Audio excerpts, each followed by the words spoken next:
पे लिखने की क्या जरूरत पड़ जाती है? क्या जरूरत पड़ जाती है कि पेट में पनप रहे नन्ही सी जान को हमें लिंग जांच या भ्रूण हत्या जैसे पापों के बारे में हम सोच भी लेते हैं। क्या इतनी पिछड़ी है हमारी सोच? कभी सोचा है कि अमेरिका, यूरोप, इंग्लैंड जैसे बड़े देशों में ये वारदात क्यों नहीं होती? क्यों वहाँ बेटी पैदा होने पर शोक या मातम नहीं बल्कि खुशियाँ और जश्न मनाए जाते हैं? एक लौता हमारा भारत देश ही ऐसा क्यों है जहाँ एक तरफ तो बेटियों को देवी स्वरूप माना व पूजा जाता है, वही दूसरी ओर उसी देवी स्वरूप का पेट में ही कत्ल कर दिया जाता है। बेटियों को पेट में मारने में हमारा देश सबसे आगे है। क्या इतनी पिछड़ चुकी है हमारी सोच? मुझे मालूम है कि हम सब सवालों का जवाब आपको पता है, लेकिन हम लोग यहाँ पे सिर्फ आपको ये याद दिलाने आए हैं कि नन्ही जान से खिलवाड़ सीधा भगवान से खिलवाड़ है। नन्ही जान से खिलवाड़ सीधा भगवान से खिलवाड़ है। भ्रूण हत्या और लिंग जांच पाप है। भ्रूण हत्या और लिंग जांच पाप है। तो आइए इस नाटक के जरिए जानते हैं कि कैसे ये सब चीजें हमारे देश में अंजाम दी जाती है।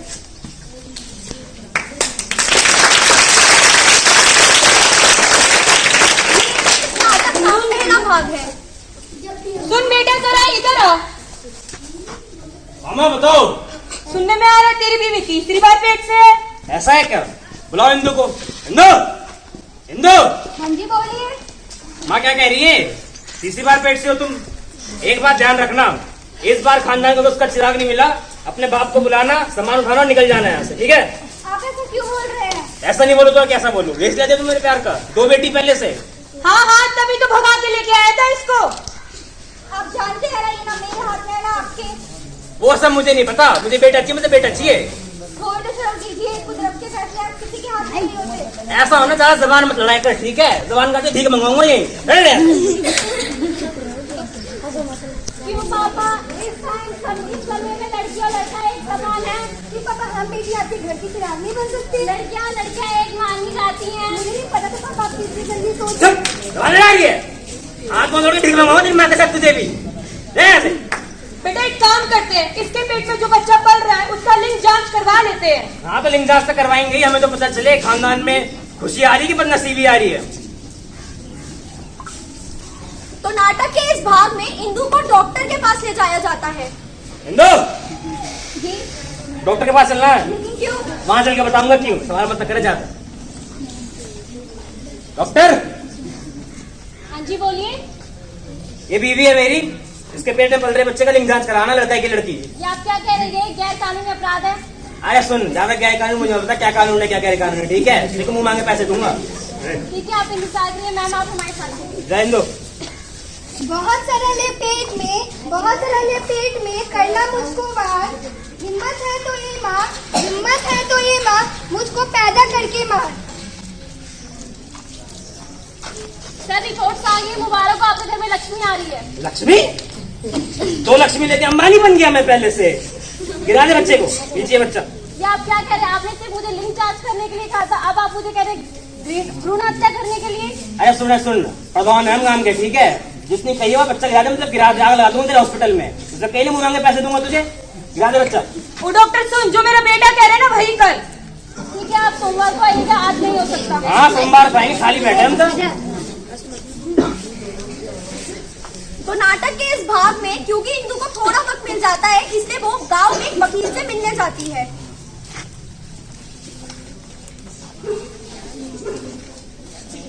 नमस्ते वकील साहब। नमस्कार। जी वो घबराइए नहीं, बोलिए क्या हुआ है? मेरे सास और मेरे पति मेरे बच्चे को गिरवाना चाहते हैं। पर क्यों? क्योंकि मेरे पेट में पल रहा बच्चा एक लड़की है। उन्हें कैसे पता लगा कि आपके पेट में पल रहा बच्चा एक लड़की ही है? उन्होंने मेरे बच्चे की लिंग जांच करवाई। कहाँ जांच करवाई? गाँव की वो डॉक्टर ममता जी है। आपने सही किया, आप हमारे पास चली आई। आप ऐसे घबराइए मत। आप ऐसी एक लौती महिला नहीं जिसके साथ ऐसा दुष्ट व्यवहार किया गया है। भारत में लगभग 1 करोड़ महिलाएं ऐसी हैं जिनके साथ गैर कानूनी तरीके से गर्भपात करा दिया जाता है। भारत की जानी मानी पत्रिका में ये बताया गया है कि हम सालाना 1 लाख लड़कियों को खो देते हैं। क्या सब जानते हैं इन सब के पीछे कारण क्या क्या होता है? महिलाओं को वित्त दायित्व माना जाता है, दूसरी बात, टेक्नोलॉजी की उन्नति जो होती है, टेक्नोलॉजी की उन्नति, उदाहरण के तौर पर अल्ट्रासाउंड मशीन जो बताती है एक महिला के अंदर जो बच्चा है उसके अंदर स्त्रीलिंग है या पुल्लिंग है। तीसरी बात, भ्रष्टाचार। ऐसे कुछ दुष्ट डॉक्टर होते हैं जो बिक जाते हैं चंद पैसों के लिए। वो लोग बताते हैं कि महिला के अंदर वो स्त्रीलिंग है या पुल्लिंग है। भारतीय दंड संहिता 1860 की धारा 1312 से 1316 तक में गर्भपात और आजन्म शिशु की मृत्यु से दंडित के लिए सारे कानून दिए गए हैं। इसमें 7 साल का कारावास या आजीवन कारावास भी हो सकता है और जुर्माना भी लग सकता है। क्या आप सब जानते हैं, बच्चों जानते सुनना, धारा 312 ऑफ आईपीसी भारतीय दंड संहिता में ये कहा गया है, अगर कोई महिला की इच्छा के विरुद्ध अगर उसका बच्चा गिरवाता है तो उस बंदे को, उस व्यक्ति को 3 साल तक की सजा मिलती है। और अगर महिला अपने आप एंड टाइम पे अगर, उदाहरण के तौर पर अगर 8वें महीने में अगर अपना बच्चा गिरवाती है तो उस महिला को कम से कम 10 साल की सजा मिलती ही मिलती है। धारा 313 के अंदर ये बताया गया है कि कोई भी व्यक्ति अगर महिला की अनुमति के बगैर उसका गर्भपात करवाता है तो ये गैर कानूनी है। उसके लिए उस व्यक्ति को 10 वर्ष तक की सजा हो सकती है। इस वर्ष को बढ़ाया जा सकता है उपस्थिति और अपराध को देखकर। और धारा 315 में ये बताया गया है कि अगर बच्चे के पैदा होने से पहले या बच्चे के पैदा होने के बाद अगर उसको मारा जाता है और जिस व्यक्ति ने ऐसा काम करा है, इतना दुष्ट काम करा है, उस व्यक्ति को 10 साल की सजा मिलेगी ही मिलेगी। धारा 316 ये कहती है कि कोई भी व्यक्ति, उसका पड़ोसी, उसका पति, उसका सास, ससुर, कोई भी व्यक्ति अगर स्त्री को ले जाता है और ऐसी परिस्थिति बना देता है जिससे उसके पेट में पल रहे बच्चे की हत्या हो जाती है, उसके आजन्मे बच्चे की हत्या हो जाती है, तो उसे हत्या का दोषी करार कर दिया जाएगा और उसे 10 वर्ष की सजा सुनाई जाएगी और जुर्माना भी दंडनीय होगा। और क्या आप जानते हैं, भारतीय सरकार ने सिर्फ भारतीय दंड संहिता आईपीसी, इसके अलावा और कानून भी बनाए हैं, जैसे कि पीटी, पीसीपी एंड डीटी। इसमें बताया गया है डॉक्टर के बारे में, ऐसे डॉक्टरों के बारे में जो दुष्ट काम करते हैं बच्चों को गिराने का या उनका लिंग बताने का, उनके बारे में साफ सजाएं दी गई हैं। पीसीपीएनडीटी की धारा 4 कहती है कि अगर आप डॉक्टर के पास जाते हैं ये चेक करने के लिए कि पेट में पल रहा बच्चा लड़की है या लड़का है, तो ये गैर कानूनी है। और साथ में धारा 4(5) बताती है कि अगर जो डॉक्टर इसमें शामिल होता है, कोई भी डॉक्टर जो ऐसा करने में उनकी मदद करता है, किसी भी संकेत के द्वारा उन्हें बताता है कि आपके पेट में पल रहा बच्चा लड़की है, लड़का है, बेटी है, बेटा है, वो भी गैर कानूनी है। इसके लिए उन्हें सजा दी जाएगी। डॉक्टर अगर पहली बार में ऐसा करता है तो उसे 3 साल का कारावास हो सकता है, साथ में उसे 10,000 का जुर्माना भरना पड़ेगा। साथ में ही अगर वो दोबारा ऐसा करता है, इस चीज को वो दोहराता है, तो उसे 5 साल की सजा होगी और साथ में उसे 10,000 रुपए भरने पड़ेंगे। और धारा 23 में एक बात और लिखी गई है कि जो डॉक्टर का पंजीकरण होगा, जो डॉक्टर ऐसा काम करता है उसका पंजीकरण रद्द कर दिया जाएगा 5 साल के लिए, अगर ये काम पहली बार करता है तो। और अगर दूसरी बार करता है तो स्थायी रूप से उसका पंजीकरण रद्द कर दिया जाएगा। और अगर ऐसे डॉक्टर गर्भवती का बच्चा गिरवाता है तो डॉक्टर को 10 साल की सजा मिलेगी। अब अगर हम बात करते हैं, जैसे मैंने धारा बताई बहुत सारी आपको, तो आप सोचोगे कि धारा काम तो वकीलों का होता है, लेकिन अगर एक आम आदमी क्या कर सकता है, यहाँ पर आम आदमी सबसे निकट वाले थाने में जाकर रिपोर्ट लिखवाएगा या फिर 1090 पे जाकर कॉल करेगा महिला हेल्पलाइन नंबर पर। तीसरी बात, किसी भी महिला सहयोग को जाकर कंप्लेन करेगा। चौथी बात, किसी भी एनजीओ पे जाकर अपने बारे में बताया घटना घटी है। आज नारी ही अपने अस्तित्व को नकार रही है। अभिशाप है, बेटियां धरती पे पुकार रही हैं। अरे शर्म से हद से गुजर कर शर्मसार है माँ की ममता। अरे हद से गुजर कर शर्मसार है माँ की ममता। कोख में आ जन्मे बच्चे को ऐसे ही मार रही है।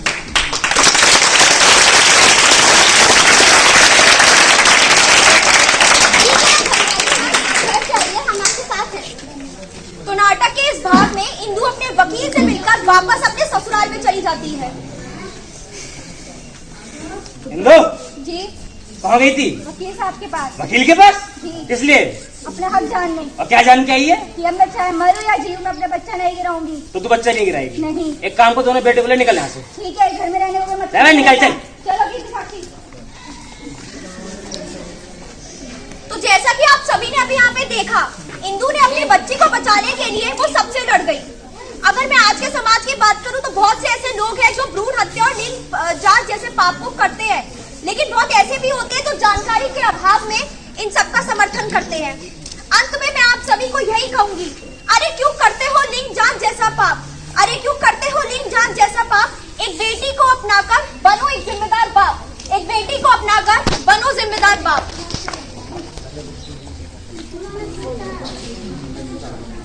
क्यों जन्म लेने से पहले नाम और निशान मिटा देते हैं लोग, क्यों जन्म लेने से पहले नाम और निशान मिटा देते हैं लोग। अपनी खुशियों की खातिर गहरी नींद सुला देते हैं लोग, अपनी खुशियों की खातिर गहरी नींद सुला देते हैं लोग। धन्यवाद।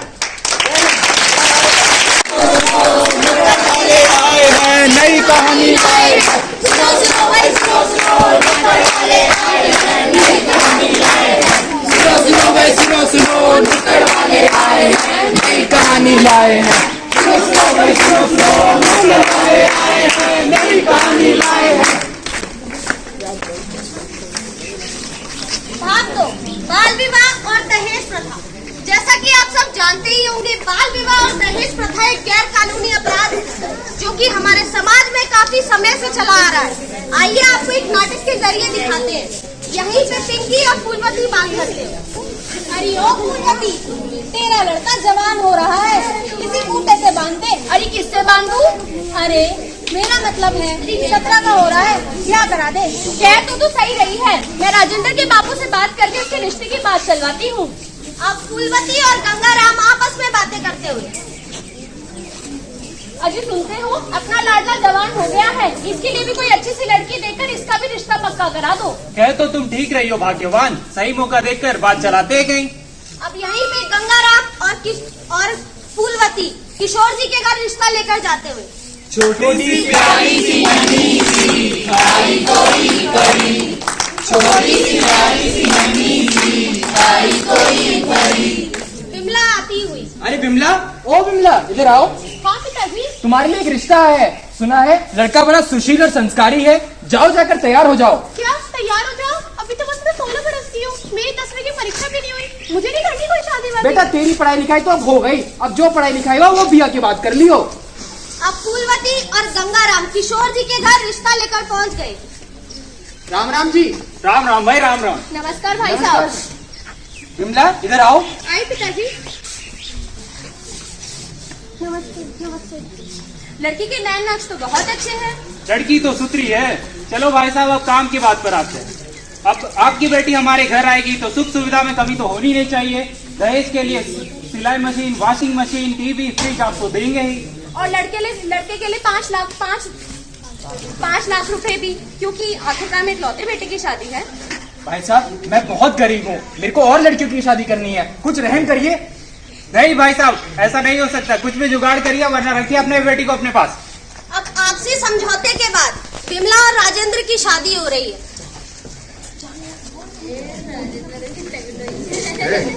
मंगलम भगवान विष्णु, मंगलम करुणध्वज, मंगलम पुंडरीकाक्ष, मंगलाय तनो हरि।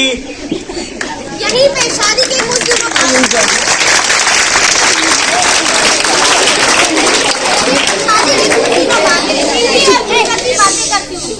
हरी फूलवती, अपनी बहू रानी के दर्शन तो करा। अरे बहू रानी आओ, बगल वाली ताई आई है। आई माँ जी।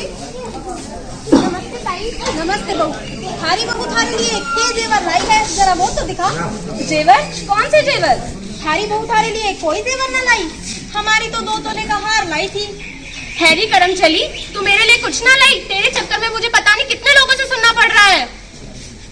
अब यहीं पे बिमला अपने पिताजी से बात करती हुई, पिताजी मुझे यहाँ नहीं रहना, ये दहेज के लालची लोग हैं, इन्होंने मेरा रहना जानू कर दिया है। बेटा अब तो हो गया तेरा ब्याह, अब तू उस घर की हुई, डोली तेरी यहाँ उठी थी, आरती अब वहाँ उठेगी। अब बिमला ने अपने पिताजी से बात करने के बाद सारी बात अपने राजेंद्र को बता दी।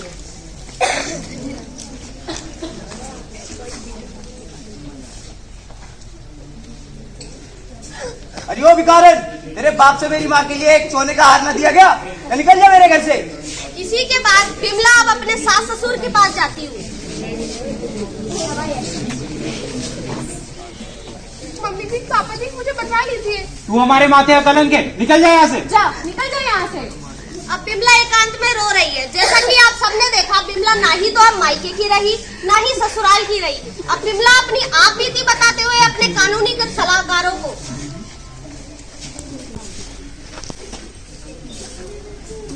दहेज लेना और देना दोनों पाप हैं। दहेज एक समाज की बीमारी है जिससे न केवल महिलाओं के खिलाफ अत्याचार बल्कि समाज में बर्बादी भी हो रही है। न केवल दहेज को खत्म करने के लिए बल्कि लड़कियों की स्थिति को सही करने के लिए भी हमारी सरकार दहेज निषेध अधिनियम 1961 लेकर आई थी। दहेज लेना या दहेज देना दोनों गैर कानूनी है। यदि कोई व्यक्ति दहेज लेता है या देता है या कोई उकसाता है मैडम, तो उसे 5 साल की सजा और 15,000 का जुर्माना ही भरना पड़ सकता है। दहेज लेने पर जुर्माना मतलब यदि कोई व्यक्ति प्रत्यक्ष या अप्रत्यक्ष रूप से लड़की के घर वालों से दहेज मांगता है तो उसको 2 साल तक की सजा और 10,000 का जुर्माना भी देना पड़ेगा। और क्या आप जानते हैं, जिस प्रकार आप बिमला को मार रहे थे उसकी अगर मौत हो जाती तो कौन जिम्मेदारी लेता? हाँ, ये भी एक अपराध है।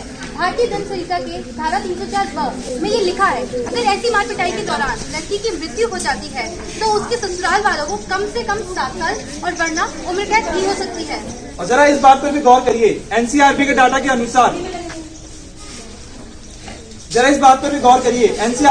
अनुसार 1 घंटे में, जी हाँ 1 घंटे में 7,000 से ज्यादा महिलाएं दहेज का शिकार हो रही हैं। और ये बात तो आप सभी को पता होनी चाहिए कि बाल विवाह निषेध अधिनियम 2006 के अनुसार एक वैध शादी के लिए लड़की की उम्र 18 वर्ष और लड़के की उम्र 21 वर्ष होना बहुत जरूरी है। और इसी अधिनियम में धारा 10 के अनुसार यदि कोई जबरदस्ती बाल विवाह कराता है उसे 2 साल की सजा और साथ 1 लाख का जुर्माना ही भरना पड़ सकता है। बिमला और राजेंद्र, ये बात जरा ध्यान से सुनना। हालांकि तुम्हारी शादी कच्ची उम्र में हुई है, परंतु तुम चाहो तो इस रिश्ते से मुक्त हो सकते हो। जी हाँ, इसी अधिनियम के धारा 3 के अनुसार तुम अपनी शादी को रद्द करवा सकते हो। एनसीआरबी की एक और रिपोर्ट के अनुसार 2021 में बाल विवाह के 1,000 से ज्यादा मामले सामने आए, जो कि 2020 की तुलना में करीबन 9 गुना बढ़ चुके हैं। नहीं नहीं, मेरे मम्मी के पापा जी को सजा मत दीजिए, मैं उनके बिना कैसे रहूंगी। हमें माफ कर दो बिमला। और एक बात आप सबके लिए भी, जिसके साथ भी बिमला ऐसा बर्ताव होता है वो कानूनी मदद अवश्य लें।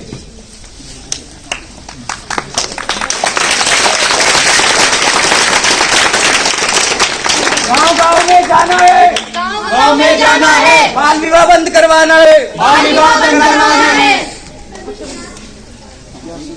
कम उम्र में न करो शादी, कम उम्र में न करो शादी, ये होगी उसके जीवन की बर्बादी, ये होगी उसके जीवन की बर्बादी।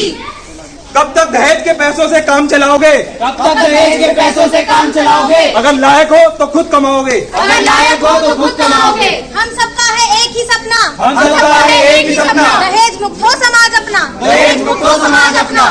आओ मिलकर कदम उठाएं, आओ मिलकर कदम उठाएं, बाल विवाह पर प्रतिबंध लगाएं, बाल विवाह पर प्रतिबंध लगाएं। दहेज से मत करो तुलना, दहेज से मत करो तुलना, लक्ष्मी का रूप फिर कहीं न मिलना, लक्ष्मी का रूप फिर कहीं न मिलना। कच्ची उम्र में मत करो विवाह, कच्ची उम्र में मत करो विवाह, दोनों का जीवन होगा तबाह। दोनों का जीवन होगा तबाह। धन कमाना नहीं जानते, धन कमाना नहीं जानते, तो सामने ही हाथ बढ़ा दिया, सामने ही हाथ बढ़ा दिया। कुछ ऐसे ही लोगों ने दूल्हे राजा को भिखारी बना दिया, दूल्हे राजा को भिखारी बना दिया। बेटी होती है माँ बाप की शान, बेटी होती है माँ बाप की अब आप शान, सब भी बोलेंगे बेटी होती है माँ बाप की शान। बेटी होती है माँ बाप की शान, मत करो उसका दहेज से अपमान। धन्यवाद।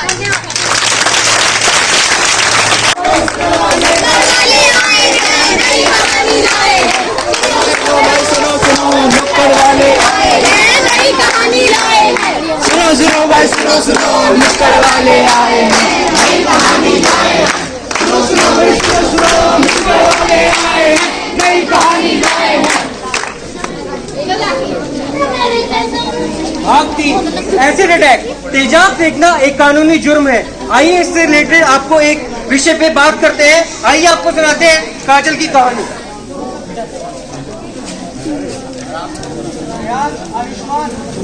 प्रिया, मेरे ये कॉलेज का आखिरी साल है, मैं आगे जाकर मॉडल बनना चाहती हूँ, कॉलेज में टॉप भी करना चाहती हूँ। अरे वाह यार, तेरे सपने तो बहुत ऊंचे हैं। अरे हमारे साथ जुड़ा मिल लो। वैसे तेरे सपने जरूर पूरे होंगे, तू कॉलेज की सबसे खूबसूरत लड़की जो है। खूबसूरत तो हमें भी लगती है। अरे तू चीज बड़ी है मस्त, तू चीज बड़ी है मस्त, तू चीज बड़ी है मस्त, तू चीज बड़ी है मस्त। भाई यार तूने वो लड़की देखी, कितनी प्यारी थी ना। भाई माल थी यार मुझे ना उसको पटाने का बहुत मन है, लेकिन समझ ही नहीं आ रहा कैसे पटाऊं। मैं तो कह रहा हूँ जब वो कल अपने कॉलेज से आएगी तब उसे पकड़ लियो और अपने दिल का इजहार कर दियो। अच्छा ठीक है भाई।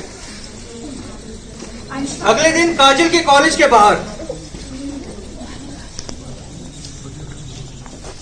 मैं क्या हेलो, मैं क्या हमसे ही बात कर लो। सुनो तुम काजल हो ना? तुम्हें क्या? अरे मैं राहुल हूँ, मैं तुम्हें बहुत ज्यादा पसंद करता हूँ। क्या तुम मुझसे शादी करोगी? क्या काजल के थप्पड़ खाने के बाद भी पंकज जैसे लोग शांत रह सकते हैं? राहुल और पंकज जैसे लोग शांत रह सकते हैं? आइए देखते हैं राहुल और पंकज की वार्तालाप। सुनो, तुम काजल की फ्रेंड हो ना? हाँ हूँ तो। अरे सुनो, मुझे ना तुमसे बहुत ज्यादा जरूरी बात करनी है। कैसी बात? अरे जो तुम्हारी दोस्त काजल है ना, मैं उसको बहुत ज्यादा पसंद करता हूँ, लेकिन उसकी फोटोज या वीडियोस मुझे इंटरनेट पे मिल ही नहीं रहा। क्या तुम मुझे उसकी फोटोज और वीडियो दे सकती हो? नहीं, मैं ऐसा क्यों करूँ? मैं अपनी दोस्त के साथ धोखा क्यों करूँ? अरे तुम जो बोलोगी मैं वो करूंगा, बस तुम उसकी फोटोज और वीडियोस मेरे को दे दो। चल मैं करती हूँ। ठीक है। काजल अपनी तकलीफ अपनी माँ को बताते हुए, बेटा काजल, क्या हुआ? तुम बहुत परेशान लग रही हो। माँ, जब मैं कॉलेज से आती हूँ मुझे कुछ लड़के बहुत छेड़ते हैं, मुझे बहुत परेशान करते हैं। नहीं मैं उनके खिलाफ कंप्लेन करना चाहती हूँ। नहीं, ऐसा करने की कोई जरूरत नहीं है। हमारी समाज में कोई इज्जत है, अगर तुम ऐसा करोगी तो क्या इज्जत रह जाएगी हमारी? मैं उनके खिलाफ एक्शन लेना चाहती हूँ। कोई जरूरत नहीं है। अगर वो तुम्हें तंग करते हैं तो तुम किसी और रास्ते से कॉलेज चली जाओ।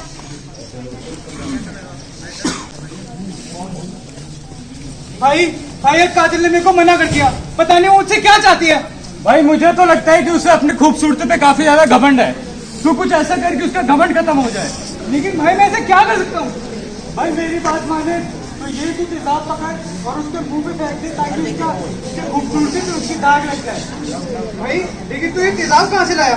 भाई ये तेजाब मैं अपने कॉलेज के केमिस्ट्री लैब से लेकर आया हूँ।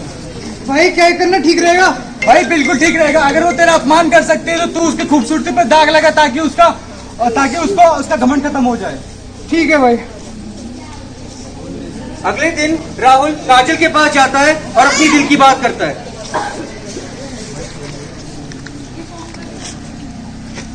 काजल सुनो, मैं तुमसे कल अपने प्यार का इजहार किया था, अब तुम मुझे बताओ तुम हाँ करती हो ना? नहीं, तुम फिर आ गए। ये देखो मेरे पास तुम्हारी कितनी सारी फोटो और वीडियो है, अब बताओ। तुझे जो करने कर ले। तुम ऐसे नहीं मानोगी ना? ये लो।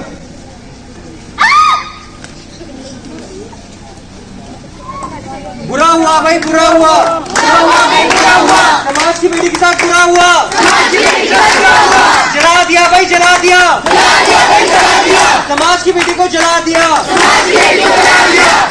तो जैसा कि आप सबने यहाँ देखा, हम आप लोगों को यहाँ पे जागरूकता फैलाने के लिए आए हैं।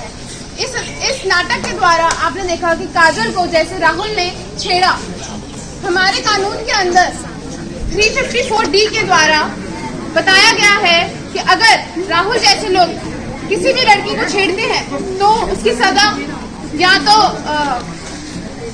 उसकी सजा अगर वो एक बार करता है तो 3 साल, या अगर वो उसी को दोबारा करता है तो उसको 7 साल की सजा हो सकती है। ऐसा ही एक और आपने इस नाटक में देखा कि अगर कोई भी लड़का उसको किसी भी लड़की की उसके बिना मर्जी के तस्वीर खींचता है तो वो भी एक कानूनी क्राइम है जो कि 354C में दिया गया है, जिसकी पनिशमेंट है 3 साल अगर वो एक बार है, और अगर वो दोबारा करता है तो उसको 7 साल की सजा हो सकती है। और आपने यहाँ पे एक बहुत ही गंभीर क्राइम देखा जो कि है एसिड अटैक, तेजाब फेंकना, जिसकी पनिशमेंट दी गई है 326A के अंदर, जिसमें है कि अगर कोई एसिड अटैक फेंकता है तो उसको 10 साल उम्र कैद और जुर्माना दिया जा सकता है। और एक और, ना केवल एसिड फेंकना ही क्राइम है, बल्कि अगर कोई अटेम्प्ट करता है तो भी उसको उसकी पनिशमेंट मिलेगी जो कि दी गई है 326B में, जो कि है 5 से 7 साल और जुर्माना भी हो सकता है। सीआरपीसी की धारा 357A में बताया गया है कि किसी भी जो भी व्यक्ति पे ऐसा किया जाता है, जो भी पीड़ित है, उसको सरकार द्वारा मुआवजा दिलाया जाएगा और साथ ही पे उसे समाज में वापस रहने का मौका भी दिया जाएगा। और धारा 357C के अंदर ये बताया गया है कि जो भी पीड़ित है उसे सरकारी या निजी अस्पतालों में प्राथमिक उपचार मुफ्त में किया जाएगा। धन्यवाद।